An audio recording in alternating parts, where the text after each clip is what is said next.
राजा, मेहंदी हाताला तुझ्या नावाची मी लावते रे राजा. घेऊन जाशील ना या राणीला तुझ्या संगतीन राजा.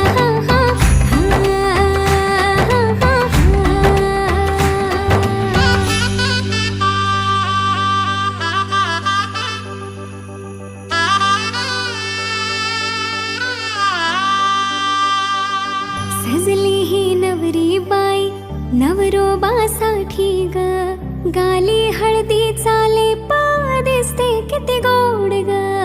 आई बाबांची लाडकी सासरला जाईल ग, सुखी राहा दिल्या घरी तो